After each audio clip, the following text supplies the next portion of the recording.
What's going on, my ASVAB party people? Hope you guys are having a great day. And if you're watching this during the Black Friday, Cyber Monday holiday sale, well, guess what? You can jump in on it. So with that said, look, we know what the main issues are. We know that test anxiety is already the biggest cause of failure on the ASVAB. 8 out of 10 people fail their first time. And it's no surprise when we're not prepared. And so it's not your fault, but test anxiety is a big issue that we need to overcome. And on top of that, blanking out on word problems, and then tackling expensive tutoring systems. Again, these are main issues.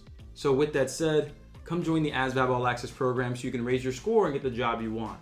You get that done by going ahead and getting live classes and all of the recordings for your convenience.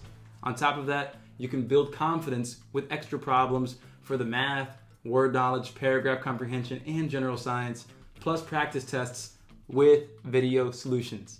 At the end of the day, anything that I can do to help you succeed, that's what I'll do. Because also included as a bonus in the program, you'll have direct access to me to reach out to me whenever you need to. You can text me anytime, seriously. If it has anything to do with helping you raise your score, reach out to me about it. That's what I'm here for. So the plan, sign up, show up, and let's ace the ASVAB. So check out the link in the description of this video or somewhere over here or wherever it might be. Check out that link, use the code VF21 at checkout, and I'll see you in there. So without further ado, let's go ahead and get on with our paragraph comprehension class today. Let's get started.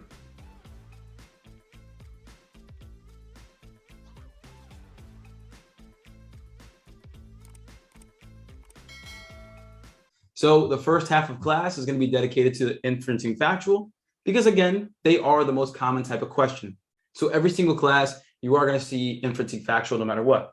But I believe it's 4 or 5 problems in. Right after that, we will have tone questions. So let me just confirm here. We're gonna have 1, 2, 3, 4, 5. Whoop. Sorry, it's actually lagging a little bit there. 1, 2, 3, 4, 5. After 5. Yep. So after the 5th question, we will be doing tone questions, and there's gonna be a different strategy for that. But first off, as always, let's talk about inferencing factual. This is the most common type of question on the ASVAB paragraph comprehension. And all inferencing factual is, all it is, it's simply this.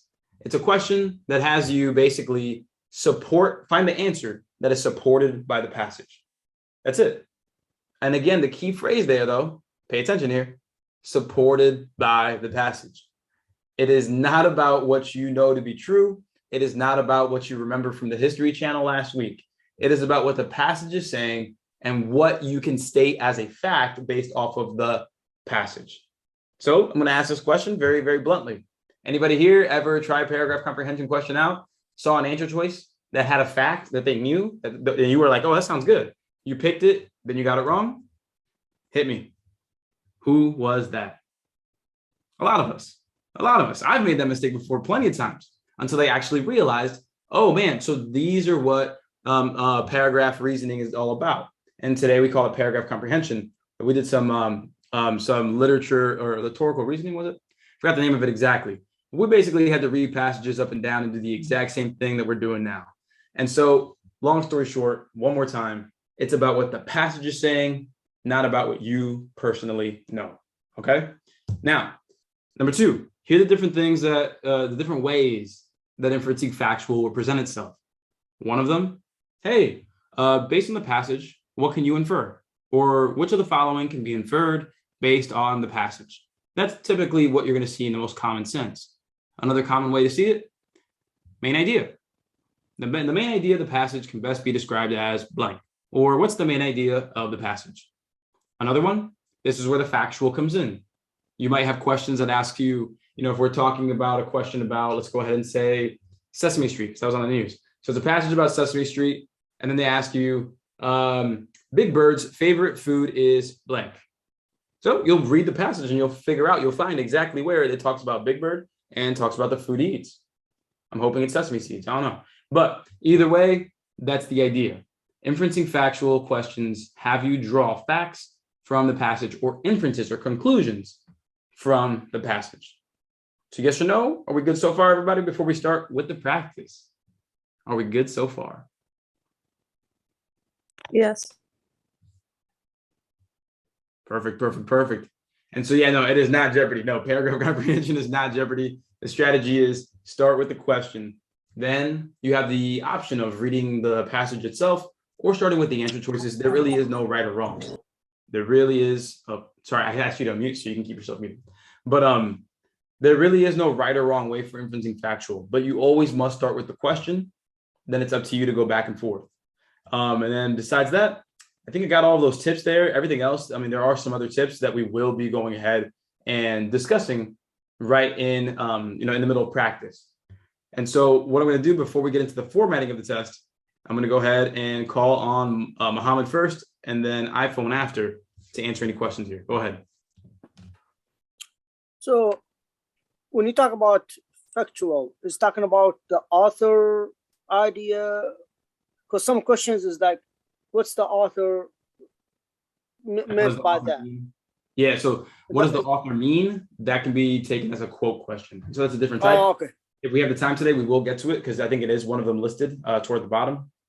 Okay. Yeah, there is one. There's two other subtypes, and there's one question for each. It wasn't okay, so it might be sequenced then.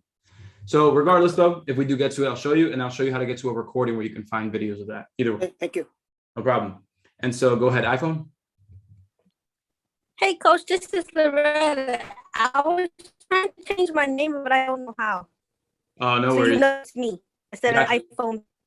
No worries. So go ahead and type your name into the chat box. I'll go ahead and change it for you.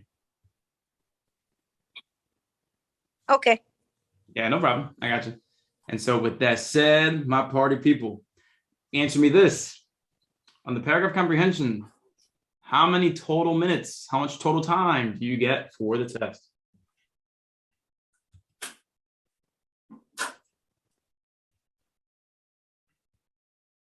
How much total time? How much total time? Asking for total time.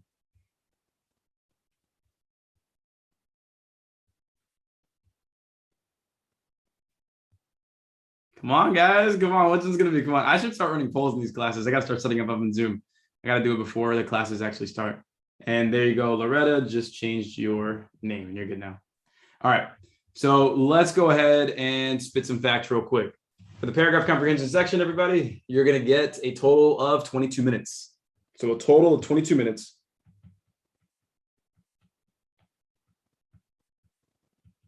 And you're going to have a total of 11 questions. So 22 minutes, 11 questions. And what that means is we are going to have 2 minutes per question. That's what it's going to be right there. 2 minutes per question. And so this is how today's going to work, everybody. As always, as you've been seeing, Arshina has been taking over more and more and more of the class. So what we're going to do here is we're going to go ahead and turn it over completely to Arshina moving forward here, with the exception of the timer. And I may add 1 or 2 notes at the end, but I'll try to do that less and less and less in terms of, trusting her, because this is going to be her class soon in terms of all the English. So with that said, we're going to have 2 minutes per question, and I'm going to give you an extra 15 seconds here to pick an answer once the timer's up. What I fully expect, though, 1, don't talk over Arshina, obviously, but 2, please make sure that you answer the question. Seriously, please make sure that you answer the question. I want to see that you're trying. I want to see that no matter what, you're committing to growth, not your ego. Those of you who aren't answering and hoping for the best, I know obviously some of us are at work or whatever, and that's cool. But if you can answer, please answer. And so with that said, here we go. Starting off, just type ready when you're ready with your answer. But once the time is up, I'll let you know to fill them in. 3, 2, 1. Let's ace the ASVAB.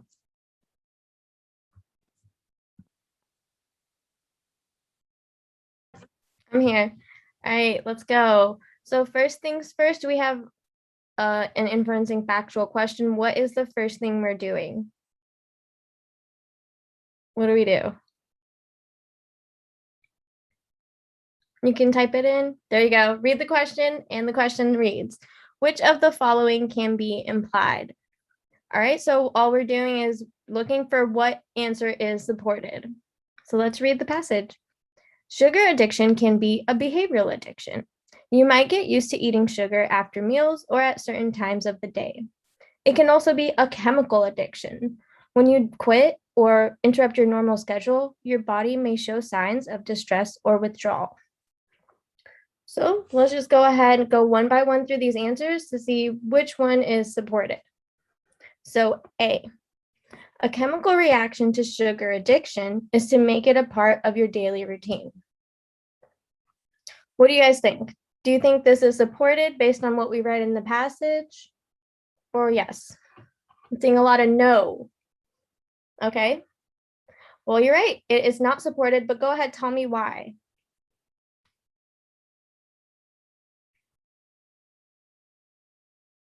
It's behavioral, yes. To make it a part of your daily routine would be a behavioral reaction. So the chemical reaction, again, they talk about, it can also be a chemical reaction. When you quit or interrupt your normal schedule, the reaction is to show signs of distress or withdrawal. So that's why A is not supported. So good catch on that, Alex. Great job. Let's go to B. If you have a behavioral addiction to sugar, you will experience withdrawal symptoms after quitting. What do we think here, guys? A behavioral addiction means you will experience withdrawal symptoms after quitting. I'm getting a lot of yeses, but let's go ahead and break it down. Let's break it down, guys. So remember, the first part of it says, sugar addiction can be a behavioral addiction. Then it gives you an example. You might get used to eating sugar after meals or at certain times of the day. So this is a response to behavioral addiction. That's a behavioral reaction. Does that make sense there? Like I have a behavioral addiction to gum. There you go. Or a behavioral addiction is, looking at your phone and always opening up the same app. Or, when you wake up, the first thing you do is grab your phone. Things like that. That's a behavioral addiction. So that's why B is wrong. Because in the behavioral addiction here is that you get used to it in certain times of the day or after a meal. But it is not that you will experience withdrawal symptoms. That is a chemical reaction. Let me know if that makes sense for you guys.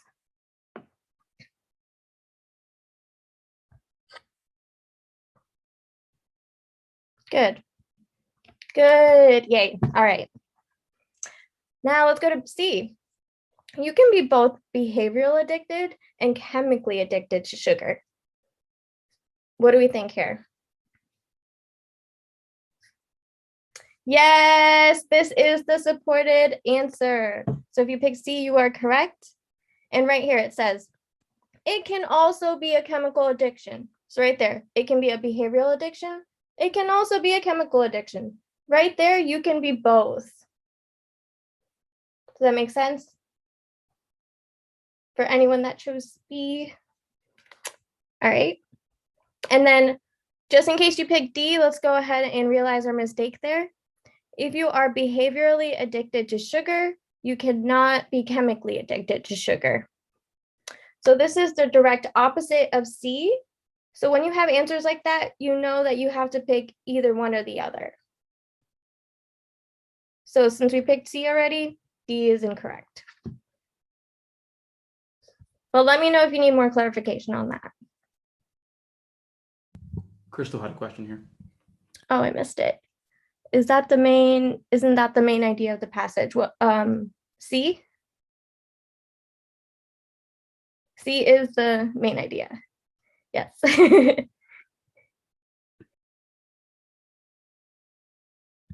All right, so far looking good, guys. So far looking good. Also, love the way that you guys all answered within that 15-second time frame. That was awesome to see. So let's go ahead and keep trying again. 3, 2, 1. We have another inferencing factual. Let's see how we handle it.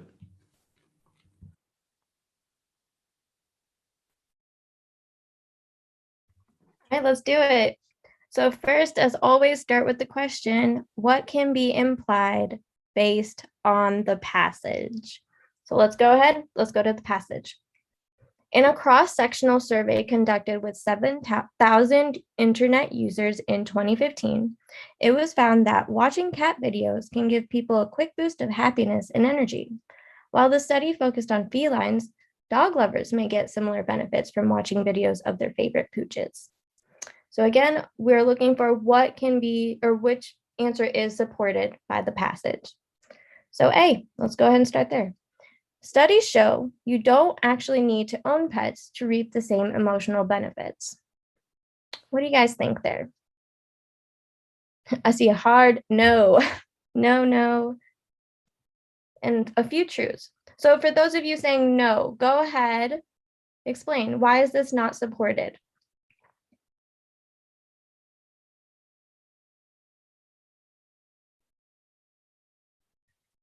It said nothing to do with owning a pet. Good. They're talking about a video. Right. We're talking about benefits happening from videos, not from owning a pet.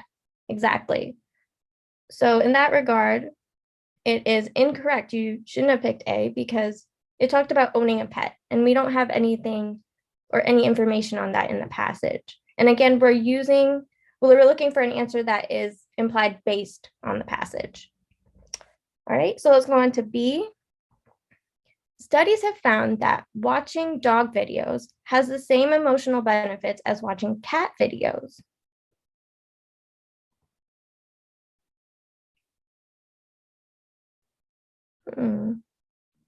Some no's, some yeses,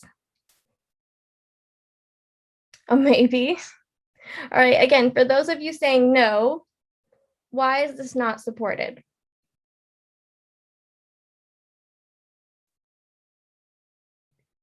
Crystal says it's true, but it's not what the passage is about. Similar to me isn't the same as same. Ding, ding, ding, ding, ding, ding, right there. Dog lovers may get similar benefits.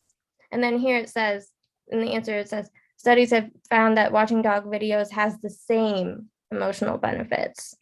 So right there, that is not the same thing. And yet that's the keyword to look for right there. So B is not supported. Yep. But that's okay. There is a correct answer here. It's between C and D. Let's go. C. Studies show that you can receive emotional benefits from watching cat videos. Supported. Yes, and this is the answer. This is the supported answer. This is the first part of the paragraph. This is where we started from. Studies showed that watching cat videos can give you a quick boost of happiness and energy. You receive emotional benefits from watching cat videos. While this may not have been the main idea, this is what we found is supported based on the passage. So this is why it's the correct answer. And just in case you picked D, let's go ahead and explain that. Studies show that cat lovers receive more benefits emotionally compared to dog lovers. And no, right there, again, remember we saw it says may get similar benefits. More benefits is not stated at all. So if you picked a wrong answer and we didn't explain why, let us know in the chat box or go ahead and use the mic and we will explain to you. No problem.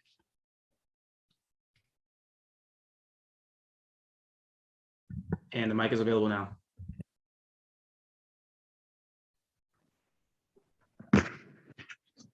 Why B not supported? Again, B is not supported because of the keyword same. In the passage, it says dog lovers may get similar benefits. In the answer, it says they get the same benefits. Right. That makes sense. Okay, thank you. Yeah, no problem.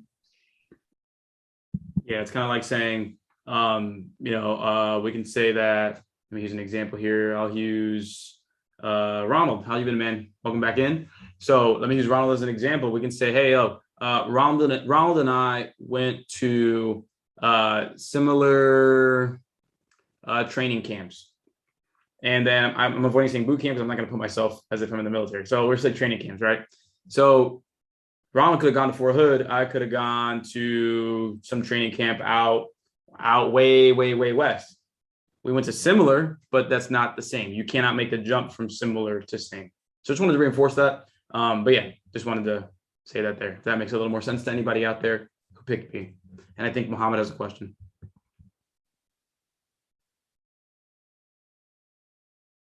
So my question is it talking about as well about the dog videos? So because I'm sorry to interrupt you, but a B, no, not B. I mean, I know C, it's the right answer. So like the dog lovers, they watch the cat videos. so Or, what happened is that the cross-sectional survey that we're getting these answers from the studies from, they did studies on cat videos, okay. but they jumped to the conclusion saying these dog videos may also have similar benefits. Does that make sense? Yeah, yes. Thank you. Yeah.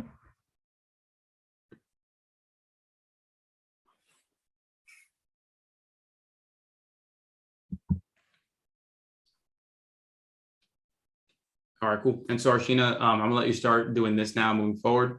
When we're all good with the question, you signal to me when we're ready, and I'm moving forward. All right, sounds good. Yep, looks like we've got everyone's answers covered there, so let's go ahead.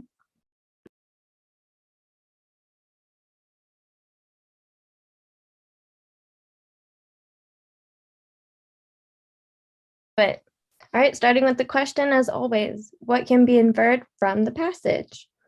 Let's read the passage. To the first woman to serve in the army, Deborah Sampson, posed as a man in order to enlist in 1781. She sustained multiple injuries in battle, often treating them herself to avoid detection. She'd lost consciousness when her identity was finally revealed. So again, we're looking for what is supported. Going down, starting with A, Sampson was the first person to officially enlist as a woman in the military. Supported or not supported? Got a lot of no's, and that's correct. It is not supported. Let's go ahead and break down why. So Sampson was the first person to officially enlist as a woman. Officially enlist as a woman? Exactly. It wasn't official. It wasn't official. She posed as a man in order to enlist. So she officially enlisted as a man. Does that make sense, guys? Great. So A, out. Let's go to B. Sampson's gender was not revealed until she sustained battle injuries. So her gender was not revealed until she sustained battle injuries. Mulan did it first. It's like the American Mulan for sure. So yeah, B, Sampson's gender was not revealed until she sustained battle injuries. Yes or no? A lot of no's and a few yeses, but this one is not supported. And for those of you that said no, tell me why. Why is this not supported? It said she lost consciousness. It was revealed when she lost consciousness. Exactly. So she sustained battle injuries, but she treated them herself to avoid detection. Her identity was revealed, or her gender was revealed when she lost consciousness. Good. I'm glad that makes sense. Anderson wants to add something. Yeah, and I can add one more thing, because I know some of us will be looking at this and thinking, okay, well, she lost consciousness because she sustained battle injuries. No, can't make that connection. The passage does not make that connection. The passage has two separate sentences where the one before it talks about losing consciousness, it talks about sustaining battle injuries. But the passage does not directly state that because of those battle injuries, she lost consciousness, and that's the exact moment that her identity was revealed. If it said it in that way, B would be correct. If it said it in that way, B would be correct. But those are two separate sentences. You have to have some sort of transition into it to imply that A leads to B leads to C. So I really wanted to capture that moment there, because that's one of the reasons why I was eyeing that question down and looking at B up and down like, yo, hey, we got to change some things. And so we changed it to that to make sure it clicks. That's right. Forgot about that point. Thank you. Very good. Yeah, it's just one of those things where it's like whenever we find a point of potential confusion or like a gotcha moment that we can get students with, always pin that for sure. Yeah. Yeah, for sure. So yeah, cool. Glad we can further explain that one. Let's go ahead and go to C. Samson posed as a man because she wanted to be the first woman in the army. No or yes? No, no, no, no. Yes, yes, yes. So this one is no, not supported. Samson posed as a man because she wanted to be the first woman in the army. Is that what the passage said? Never stated that she wanted to be the first woman in the army. That's right. That's exactly right. It never said that she wanted to be the first woman in the army. Never said that. She definitely wanted to be in the army, but not whether she was the first one or not important. Doesn't say. All right, and so that leaves D. That is the correct answer. Samson would not have been able to enlist in the army unless she was a man, which is overall the main point. She is American Mulan. All right, nice, everyone. Again, hit me up in the chat box or on the mic if you have any questions on this. I've got you. All right, other than that, it looks like we're all good to go. Ready for another question? So keep Oh, the participant- David. Yeah, there you go. Gotcha. David, what's your question? Whew, okay, I thought y'all was gonna skip me for a second. My heart, man. But all I was trying to say is, can we say, just hypothetically speaking, can we say like inferred means the same thing as implied? Because that did tip me off a little bit. It is. Yeah. It is. Okay.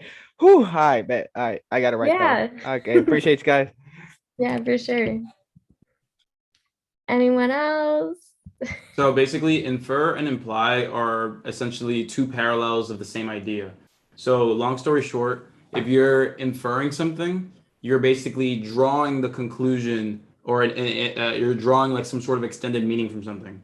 When you're implying, you're the one saying something that can be interpreted in a furthered way. So they're two sides of the same coin. Inferencing and implying are the exact same thing, just two sides of the same coin. All right, and Mohammed, do you have a question? So I know C is not the right answer, but if you read it,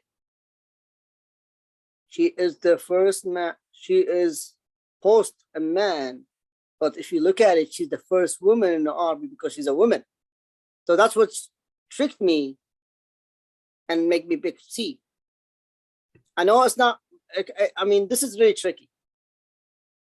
So you're saying you picked C because you thought D was wrong? No. Oh, sorry. Okay.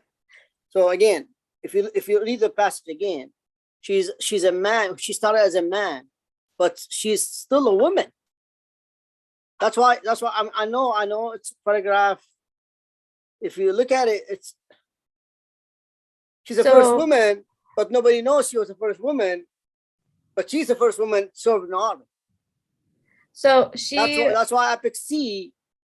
So the reason C was wrong was not because she was a woman, it's because it says she entered the army because she wanted to be the first woman.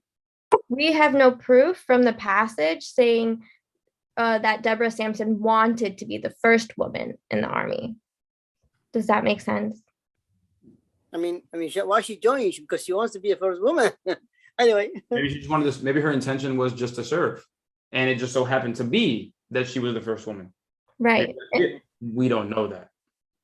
Exactly. This is just the first woman, that got caught joining the army. So even then, we don't really know if she was the first. Yeah, the passage does not give that context. So I highlighted first here. I adjusted it a bit, where the green and over here and here. It's about what the passage supports. Exactly. And so here in green, this is supported by the passage. Samson did pose as a man. Samson was, in order to enlist here, was first woman in the army, right there. Nowhere does it say that her intentions were to do that. Nowhere in the passage does it say Yeah, Samson, when questioned about it, when questioned about it by the general, what did you say? Oh, she said that she wanted to be the first woman. We don't see that. We don't see that. We would need to see that direct evidence or evidence that we can draw a conclusion from. But you got to read it like a lawyer, honestly. Like paragraph comprehension, you got to have like lawyer eyes. You do have to. So we do need to keep moving forward though. So Alex, if you would, please go ahead and type that question out for us. If you still have that question, type it out. And then we're going to move forward to the next one. And if we have a second, we'll come back to this one. All right. I got you. All right. No worries. And so 3, 2, 1, let's go.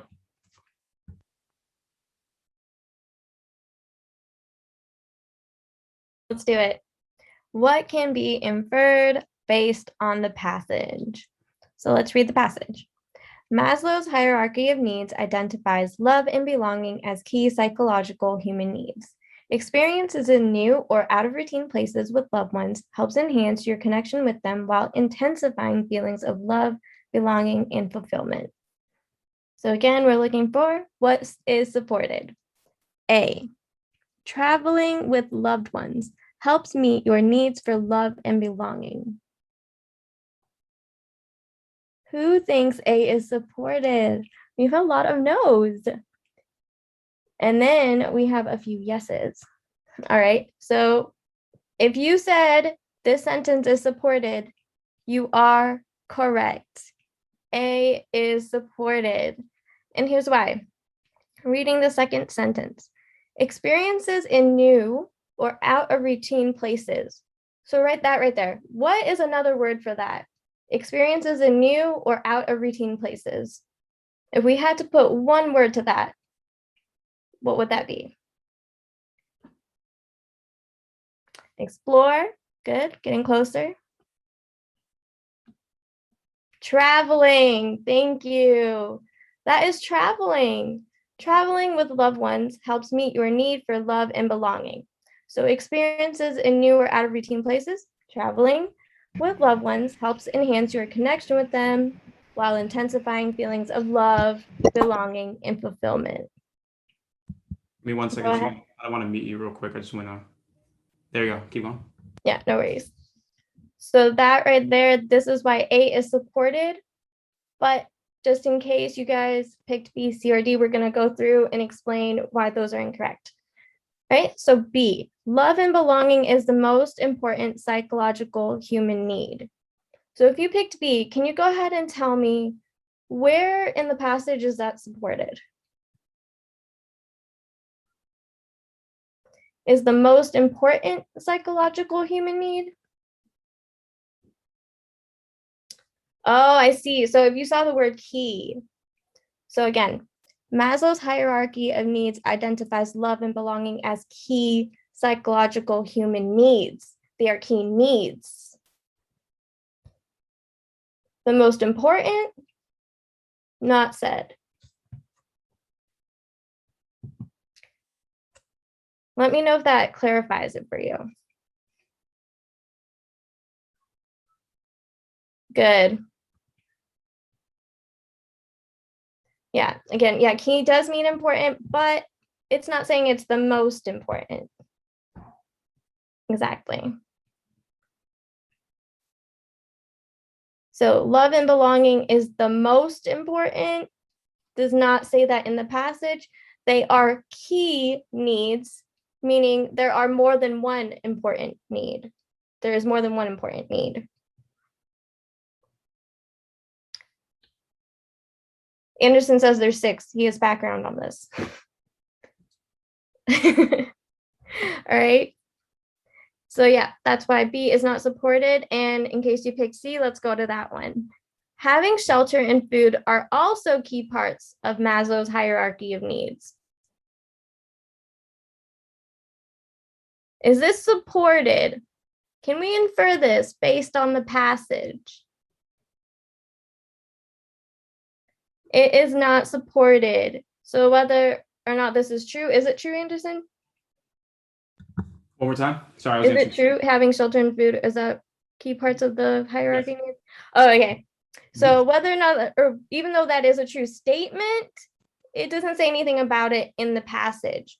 So it is not supported by the passage.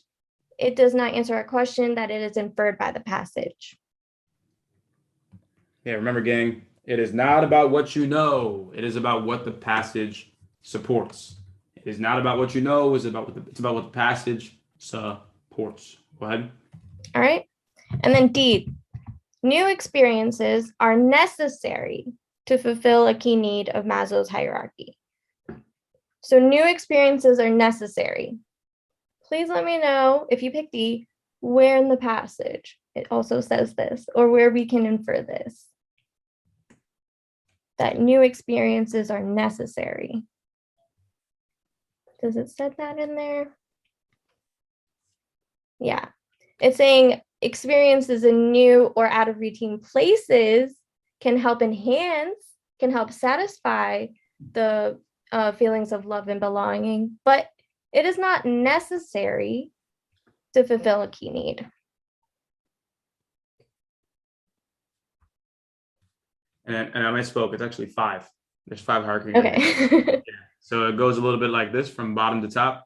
So they're basically hierarchy of needs. Pretty much, it gives an example, or not exemplifies, but it basically shows what needs you need met to reach certain levels of achievement, to basically be your best self, essentially. And so I'm just giving you like just some background here real quick. Your basic needs, that's pretty much psychological or physiological needs like food, water, having a bed to sleep on, having shelter. Then and that's also part of safety as well. Safety is security and safety. So basically knowing that you're not going to die, right? So those are the first 2. The next 2, those are psychological needs. And that goes into like belongingness and love. And so what we just talked about is actually right there in the middle, not at the top. And the most important would probably be food and shelter. So, because you can't have everything else without that. And so beyond that, you'd have esteem needs. So the feeling of prestige, feeling of accomplishment, basically feeling like you're getting stuff done. And then the last one is self-fulfillment. So this is self-actualization. And pretty much this is like achieving your full potential, including your most creative self, essentially.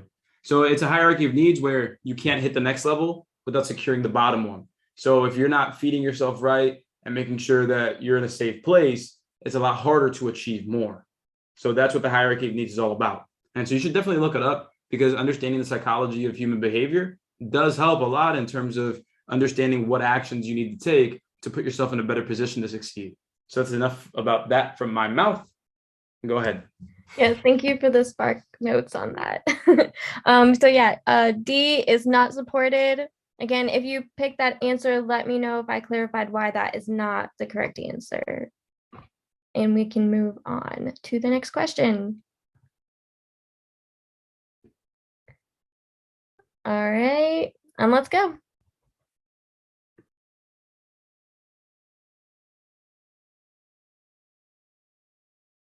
Let's do it. So what can be inferred according to the passage? With a whistling tea kettle, you'll always know that the water has begun to boil as soon as you hear it whistle. There's one caveat. Many teas should be brewed in the water that is colder than boiling. When water boils, it loses oxygen. That has a negative effect on the flavor of your tea. So let's go through these answers and see which one is supported and which ones are not supported. A, teas need to be brewed in cold water to have a positive effect on the flavor. What do we think here, guys? Supported or not? Got a couple no's, a couple more no's, one yes. So yes, you're right. This one is not supported. And let's go ahead and explain it to the people that picked A. Why is this one not supported?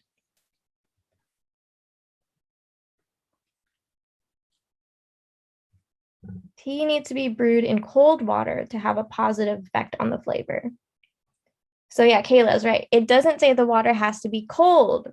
Exactly. It says many teas should be brewed in water that is colder than boiling. When it boils, it loses oxygen, which has a negative effect. But it doesn't say that it needs to be cold water for it to have a positive effect In fact, it doesn't tell us how to have a positive effect clearly at all. Does that make sense for everyone that picked A?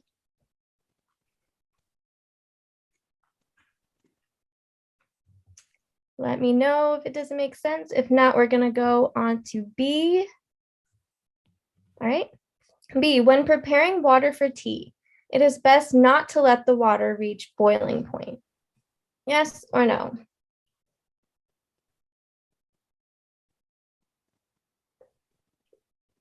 Yes, it is supported. It is supported. When preparing water for tea, it is best not to let the water reach boiling point. So we said yes. Where is this supported? Go ahead. Tell me which sentence or quote it out. Where is this supported?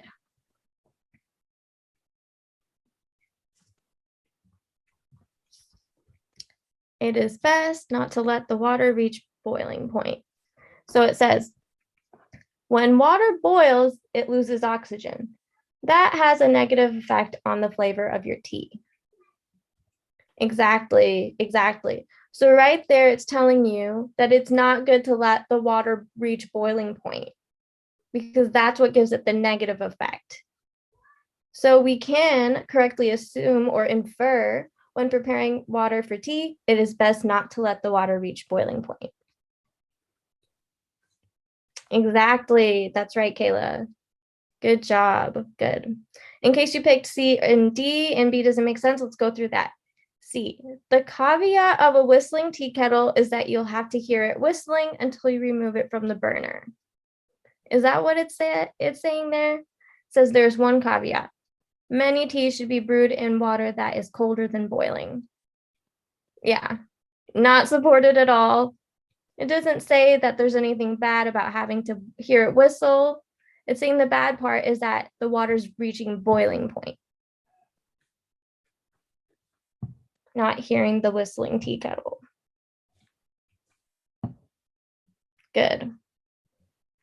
All right, and then D, for best results, do not brew tea while waiting for it to boil. Does it say that anywhere? For best results, do not brew tea while waiting for it to boil. Yes, it just does not say that anywhere. It does not. It says, do not brew tea with boiling water, not anything about while it's boiling. So great job, guys. Again, let us know if you need clarification on anything before we move on to the next question. We've got some tone questions coming up. Going once, going twice. Do we have any more questions, everybody? What's going on? Any questions here? How we feeling? Anybody perfect 5 for 5 so far? Anybody got 1 correct, 2 correct, 3 correct, 4 correct? How many did we get so far? How we doing? How we doing? 4 out of 5, 3 out of 5, 1, 4, 3, 4, 1, 2, 1, 0, none. That's okay. Again, so even if you got 0, 1, or 2 correct, were you able to at least understand why the answer that you picked in that moment wasn't correct and why the correct answer is actually correct? Like, were we able to get past those barriers? Like, that's what this is all about.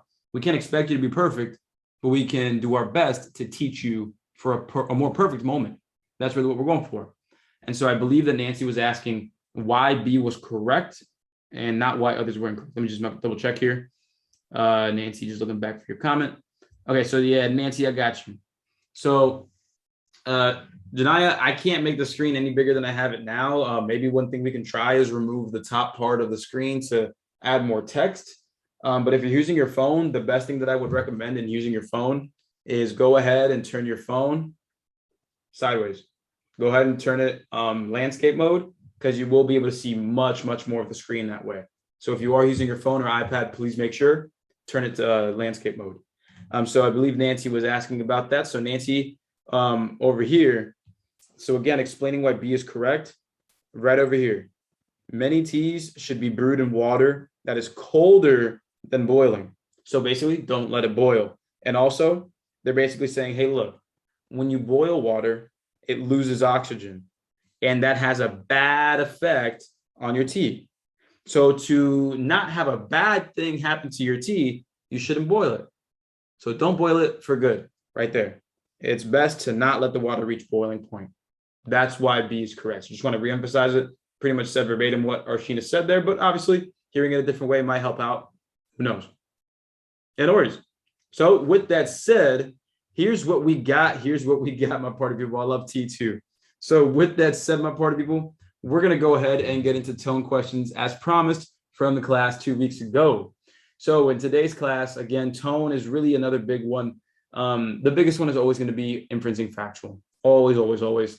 You can expect, 6 to 8 of those questions really being inferencing factual. I'm talking like more than half guaranteed will be inferencing factual. But tone questions, it's possible that you'll see them because you have 4 other types of questions. You have tone, next sentence, sequence of events, and quotes. And so those other 4 types, well, you only have, if let's say 8 of them are inferencing factual, you only have 3 spots left. So if you have 4 other types of questions, one of them might not make it in. So for example, has anybody here studied for, let's go ahead and say geometry, and then found out that when they took the math, oh, geometry wasn't on this version of the test? Or you studied your butt off for, let's go ahead and say polynomials, and then polynomials just so happen to not be on the test. Has anybody done that before? Yeah, so that's what I'm saying. The thing is, there are more topics than there are questions in that sense for math. And so you won't always see all the topics. You won't. And same thing with paragraph comprehension. There's a chance that you might not see it, but it's very important to prepare for it because it's likely that you will. It's available, and so you got to prepare for it. So pretty much, long story short, and I'll shut up and let you try. So what tone questions are, literally, you're just checking the vibe of the story. That's all it is. What's the vibe? Who are we talking to? Who's the passage speaking to? What is the overtone? Like, what's the emotional context, if there is any? What are we trying to, or how are we trying to relay this information? That's what it's all about. What's the tone? And so you're basically identifying the audience in a way, the audience or the way that the author is speaking. So my best strategy here that I can provide for you is just to read the passage as if you wrote it. Try to read it as if you wrote it. And if you read emotional words, take those emotional words for the ride. You got to practice this. It's not going to be very easy the first time around of trying this, but over time, it will make a little more sense and a little more sense. So try your best to read this passage once or twice, maybe 3 times before actually answering the question. So read the passage and then answer the question. And so with that said, what we will do is we are going to get started in 3, 2, and 1.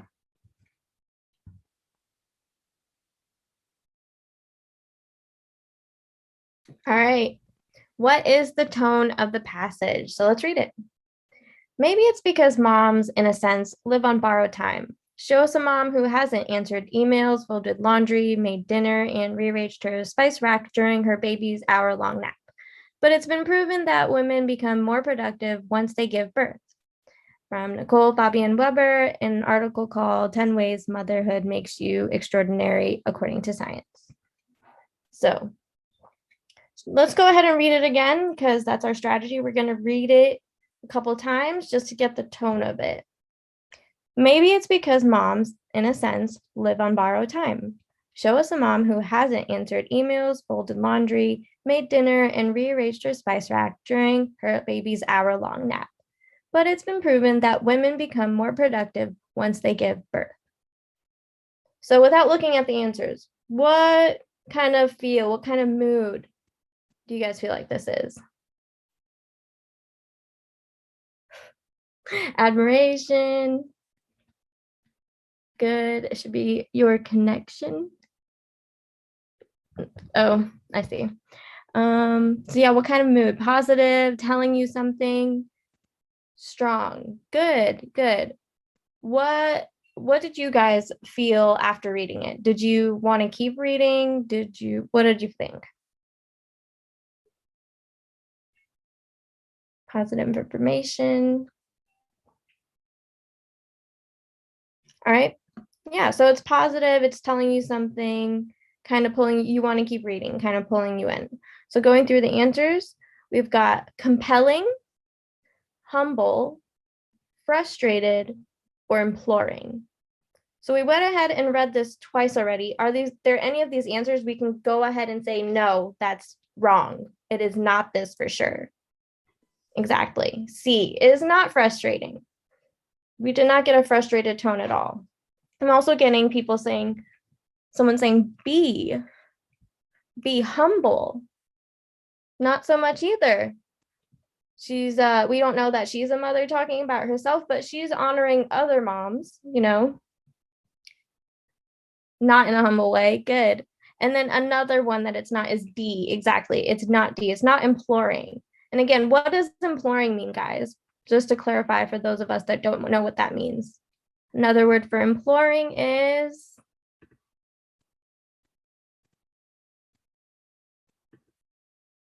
to insist, to beg, to like ask a question. Exactly. To ask for something, to put through an appeal. I implore you to do the dishes. Yeah, where's that from? We went through implore before. Where? You heard it before, Mom. We heard it before in word knowledge. We did it in the word knowledge class. Yeah. So yeah, exactly. This is not asking us to do anything. It's more just pulling us in with this like a fun conversation. So the answer here will be compelling. It's making you want to read more. And let me know if you have another question that I didn't answer. Go ahead, use the mic or the chat box. But if not, we're gonna go ahead and move on. 3, 2, 1, let's go.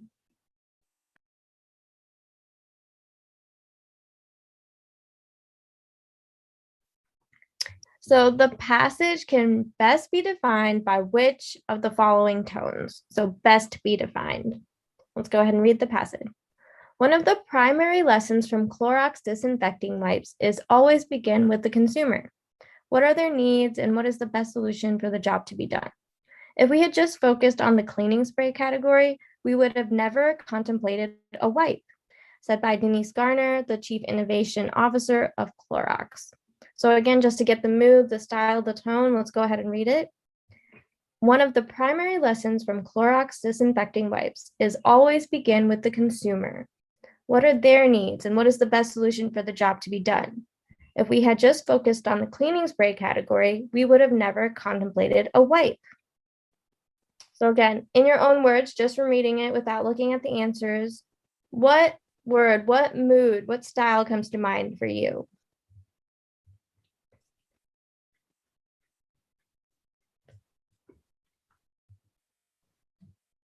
Oh. Reflecting, and that's a good one. Self-analyzing, those are great words. So we're looking for an answer that is similar to reflecting or self-analyzing. So again, going down these answers, biased, awe-inspiring, introspective, or speculative.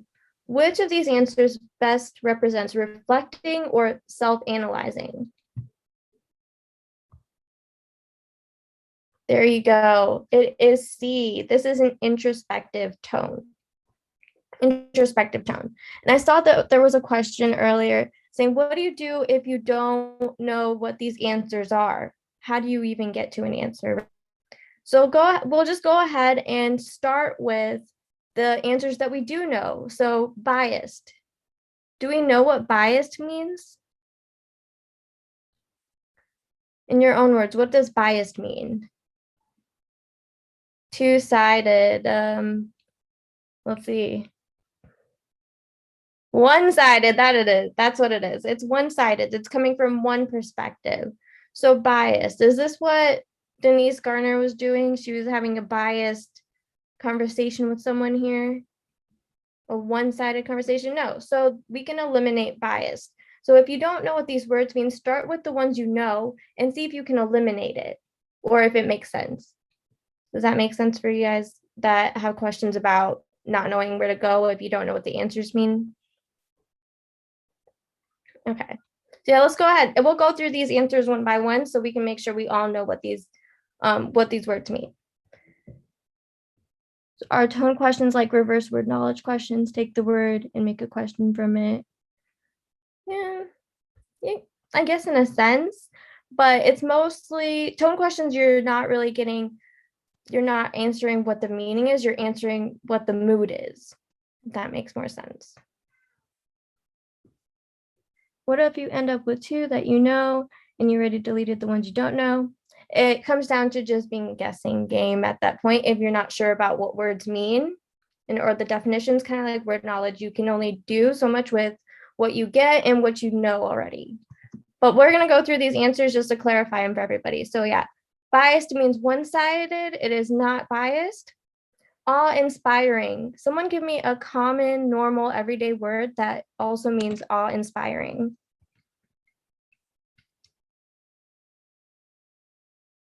Awe-inspiring. The pyramids are awe-inspiring. Yep. Amazed. Good. So synonyms for awe-inspiring would be magnificent or grand. Do we get a tone like that from Denise Garner here? Is it wonderful? No. So we're not getting an awe-inspiring tone. Now, if you confused awe-inspiring for inspiring, I can see why you maybe picked B, but awe-inspiring and inspiring are two different things. And it is not an awe-inspiring tone. Introspective, yes, again, means reflective and self-analyzing, and that's exactly what we're doing here. Denise Garner talks about going back and thinking about the consumer, and that's how she got to the wipe, being introspective there. Now, speculative. Can anyone tell me what speculative means?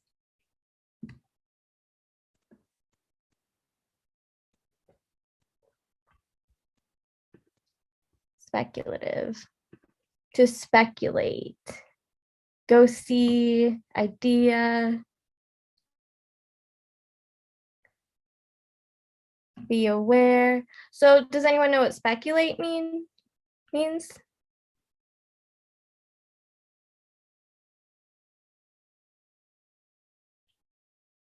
So speculative is kind of coming from a sense of wonderment or speculating, kind of coming up with ideas based on facts that you know, assuming, exactly, great word. Exactly. So none of that is the tone that Denise Garner is giving off here. Again, her tone is reflecting, self-analyzing, or introspective. So let me know if you need clarification on what any of these terms are before we move on. Otherwise, we're going to go ahead and try another tone question. Alrighty, and go.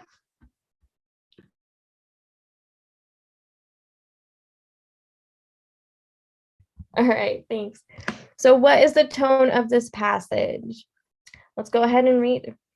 While the Apple Pencil 2 features a somewhat no-frills design, it's actually a huge improvement over the original. The matte plastic design is easier to grip than its glossy predecessor, and it's also a tad shorter. Daniel Piper from Apple Pencil 2 Review. So again, let's go ahead and get the tone of that, the feel, the style, the mood. When the Apple Pencil 2 features a somewhat no-frills design, it's actually a huge improvement over the original. The matte plastic design is easier to grip than its glossy predecessor, and it's also a tad shorter. So again, without looking at the answers, from reading that, what kind of mood or tone are you getting from it? What's the style? What's the mood?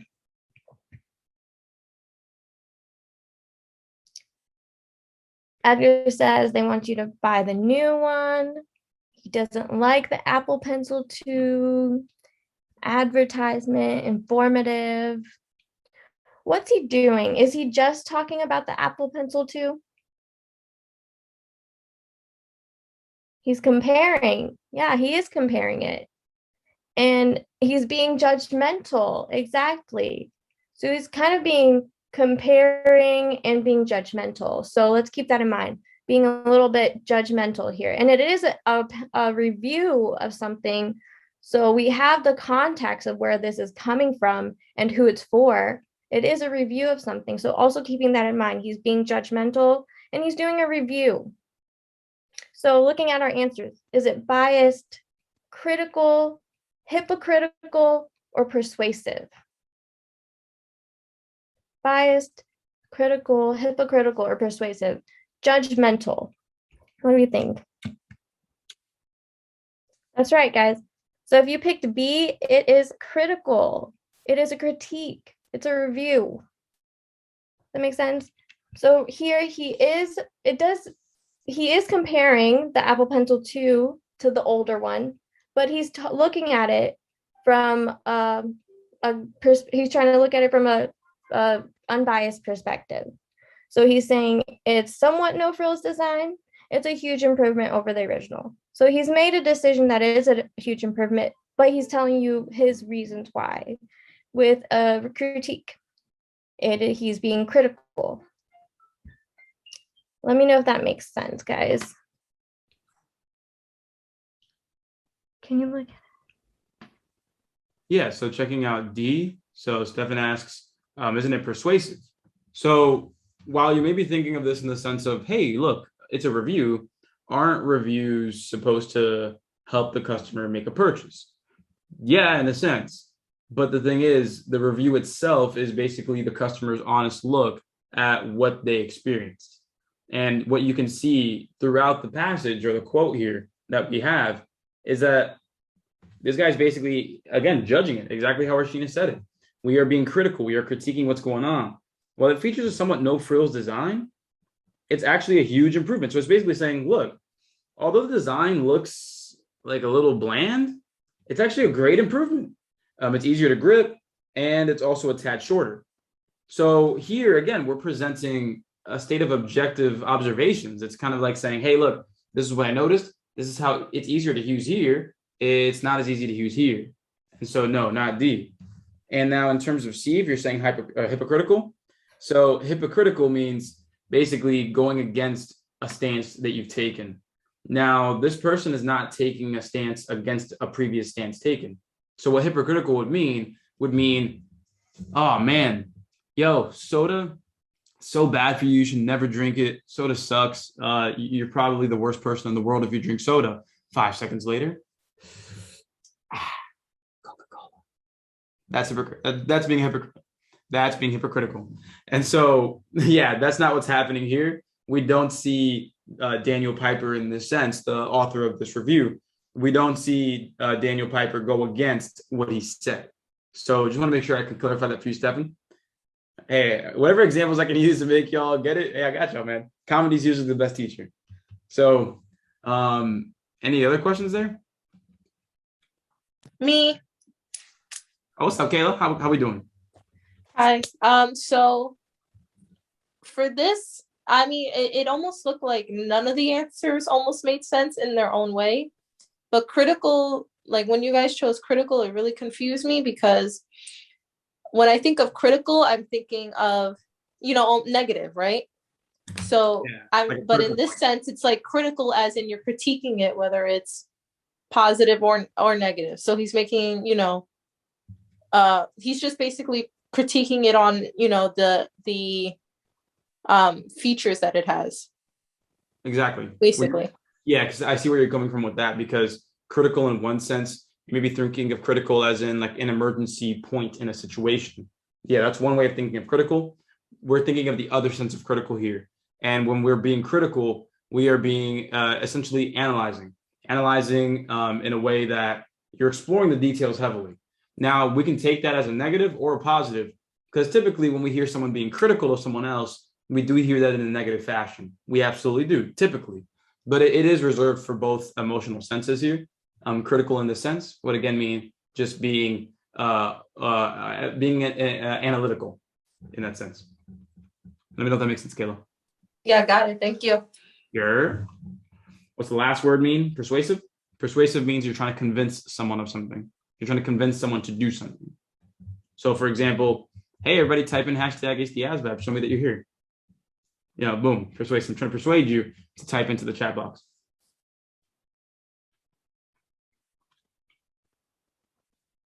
Cool. Hey, no worries. So I think we're ready for the next one. Yep. Are we good for this next one? We're actually making pretty good time. How many of these have we gotten so far? Okay, so we're on number 4 now. I think we have 5 total tone questions. We're kind of blowing through this. This is pretty fast. Jose, go ahead. You know how you were saying persuasive? Like that's how I saw it. That's why I chose D. Like you're trying to convince the person, oh, the new Apple Pencil is better than the other one. But did this person say buy Apple Pencil? No, but Yeah. I get what you meant. But like that's the thing that threw me off. Like it was Yeah. like kind of like motivating. Like, hey, come on. Like that's what they always do with the new Apple products. Right. But can I just I just want to point out there's some statements in here that you wouldn't necessarily say if you're trying to be persuasive, like saying it's also a tad shorter. That's just an objective kind of view of it. You wouldn't necessarily need to say this if you wanted to convince someone to buy it. Does that make sense? Or saying a no frills design. It can go either way. If that's what the person's looking for, or if that's what you're trying to sell them on, then you would point it out. But this is just being an overall objective review of it. It's not trying to convince them. Yeah. So like, for example, in a different instance, let's go ahead and say we're thinking of persuasion in the sense of my classes. So let's say you're looking at an advertisement for one of my classes to join the program or whatever. And if I were to say, hey, look, 8 out of 10 applicants failed the ASVAB in their first try. You need to be prepared. Get the program now. That's being persuasive. I basically struck fear in your eyes. Like, yo, crap, 8 out of 10 fail? Oh, man. Oh, this guy has the key to success. Let's go. So that's the art of persuasion in that sense. But if we flip it in terms of, hey, being critical, it would be somewhat like this.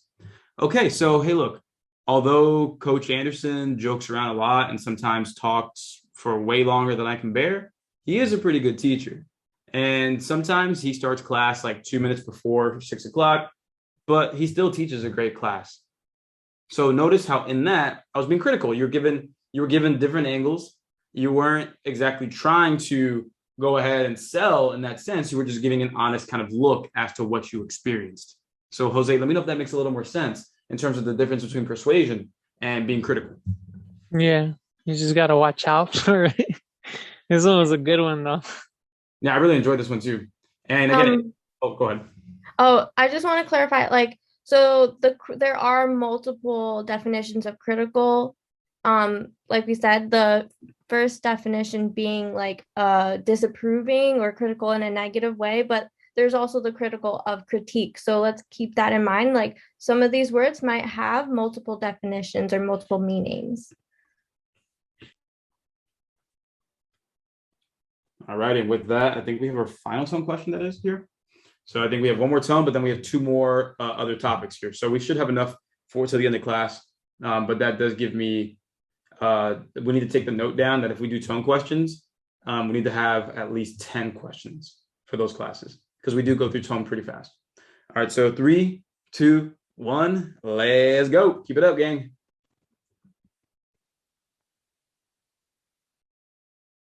Go. Which of the following tones best represents the passage above? And I just want to go ahead and highlight right here, best represents. When you see things, question asking best represents, you're most likely going to see answers that, or more than one answer that you want to choose, but you need to decide which one is the best one, the one that encompasses it completely, the strongest. So let's go through that. Those arguing the belief that Thomas Jefferson fell somewhere on the autism spectrum cite the fact that Jefferson struggled to relate to others, which showed in his public speaking. Several contemporary documents even reference his sensitivity to loud noises and many strange routines. Again, just to get the feel, the mood, the style. Those arguing the belief that Thomas Jefferson fell somewhere on the autism spectrum cite the fact that Jefferson struggled to relate to others, which showed in his public speaking. Several contemporary documents even reference his sensitivity to loud noises and many strange routines. So again, without looking at the answers, without thinking about what the answers are, what do you get from this? What is the tone you pick up on here? What's the mood?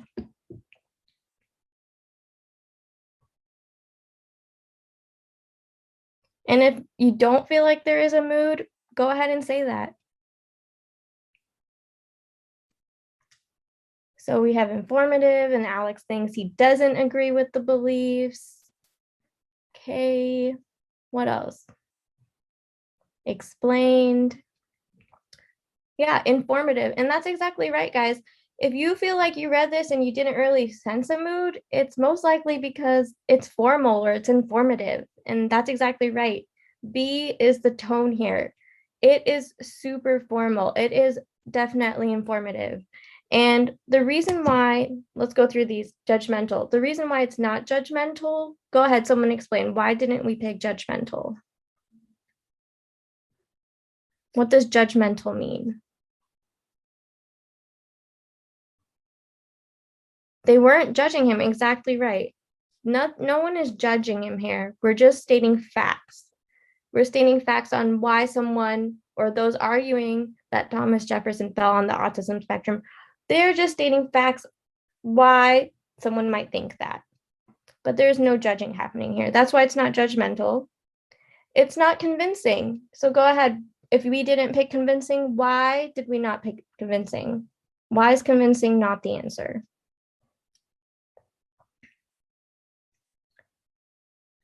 Are we trying to convince anybody of something?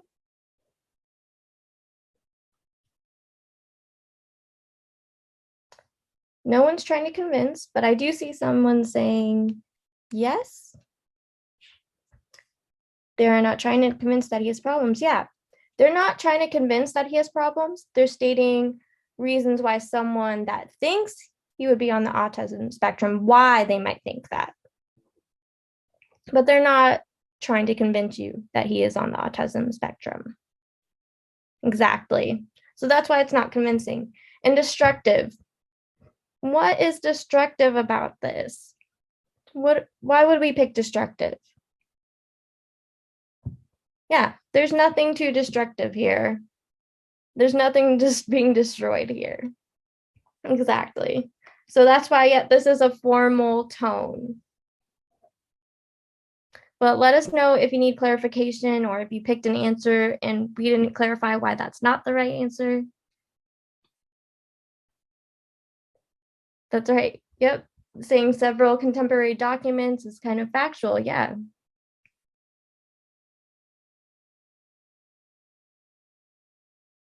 So explain D, destructive. Okay, destructive means you're trying to tear someone down. You're being negative. And because someone is saying someone or trying to say that they believe Jefferson's on the autism spectrum, that doesn't mean that they're saying you should lose respect for him because he might be on the autism spectrum.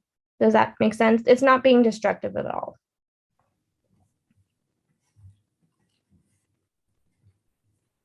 And then Canary, you're saying by saying several documents are referenced, you think that's convincing. So let's go ahead and read that sentence. Several contemporary documents even reference his sensitivity to loud noises and many strange routines. So the reason that this sentence is in there is they're giving even more examples on why someone might think that Jefferson was on the autism spectrum. They're not necessarily trying to convince it. The even in that sentence is saying these are even more reasons why someone might think that. Does that make sense?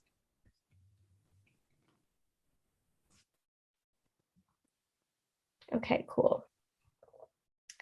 Good questions, guys. Keep them coming if you've got another one. I love that we're celebrating the timer. Woo-hoo.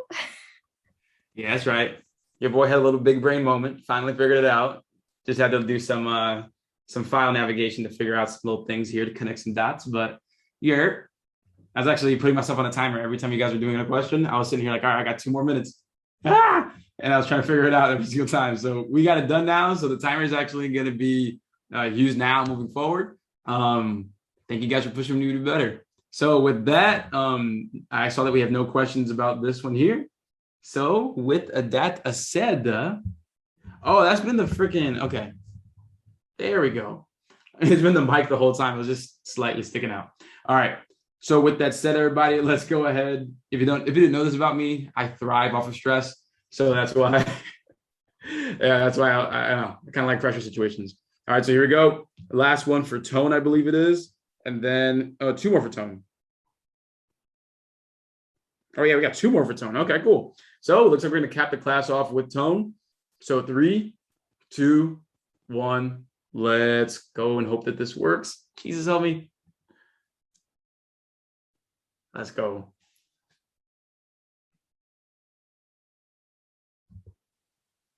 Boom. Go ahead. Let's do it. What is the tone of the passage? So Manawi, Nebraska is the only town in the United States with an official population of 1 person. Elsie Eiler is in her 80s, employed as the town's mayor, works as the librarian, and bartends to the town's only tavern. Also, in case you were wondering, she does pay taxes to herself. What a life. Wow. So again, we're trying to figure out the mood, the tone. So let's just read it one more time. Manawi, Nebraska is the only town in the United States with an official population of 1 person. Elsie Eiler is in her 80s, employed as the town's mayor, works as a librarian, and bartends the town's only tavern. Also, in case you were wondering, she does pay taxes to herself. What a life. All right, so just from me reading that twice, what kind of feel are you guys getting from that? She's a drunk. She's the only person in town and the only bartender in town. Who's she serving to? Visitors? People can visit. I'll go live there with her. So yeah, just from looking at that, or just from looking at it, hearing me read it twice, what kind of mood are you guys getting? What is the style? What is the tone? Amazed, okay? You're scared? This is a true story though. Like every paragraph that we create that Arshina makes, it's all factually based. This is true story. Exciting. Excitement. That's the answer I'm looking for there. Excitement, yeah. But there's exclamation points in here twice. And it's like a person's talking to you, like they're excited, you know? So it is exciting, excitement. So which of these words, assuring, composed, exuberant, or thoughtful, which of these would be exciting? Exuberant, exactly. Exuberant, exuberant. And in case somebody here was like, I didn't pick that answer because I don't know what it means. Can you guys tell me another word for exuberant?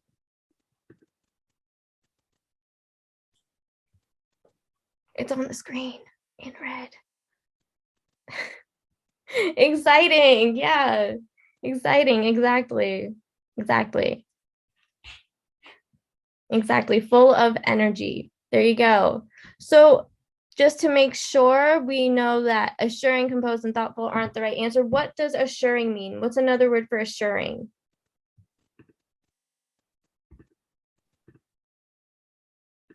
I assure you there is a gas station down the street. Yeah. Let you know, certain, exactly, making certain or telling someone that you're certain, you're assuring. Good. Composed. What does composed mean? Would a composed person use exclamation points in their speak? Yeah, controlled, calm, exactly. So because there's exclamation points, we can already assume this is not composed tone. And then thoughtful. Is it thoughtful?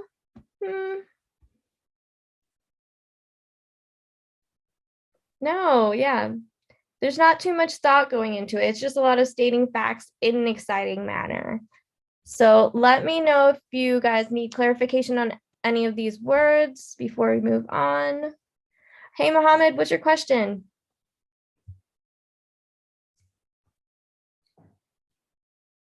Go now. You're good now. Okay. So the reason why I picked A, because while he was talking, at the end he say she does pay taxes. So he's assuring she's doing it. That's why I picked A. But when you explain it at the end, I mean, Yeah, we looked at the explanation point. I mean, that's confusing. So the tone of this passage, the overall tone of the passage. So that's what tone is. It's not pinpointing one little part of it. It's looking at the whole thing and seeing what kind of mood or what is the style that this person speaking is saying. Does that make sense? It is now. So, yeah. So if it was more of an assuring passage, all of it would say, yes, this is what's happening. Like, don't worry, this is exactly right. It'd be more assuring. If that makes sense. And then just to tackle Stefan's question, you want to go and do that one too? Yeah. So I picked A because I knew the word, but I didn't know C. Should I have just picked C because I didn't know what it meant? So you picked A because you knew the word. So you know the word assuring, but do you think the passage is an assuring tone? Did you think the passage was an assuring tone when you picked the answer?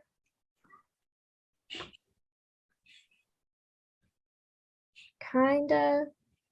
So you weren't too sure.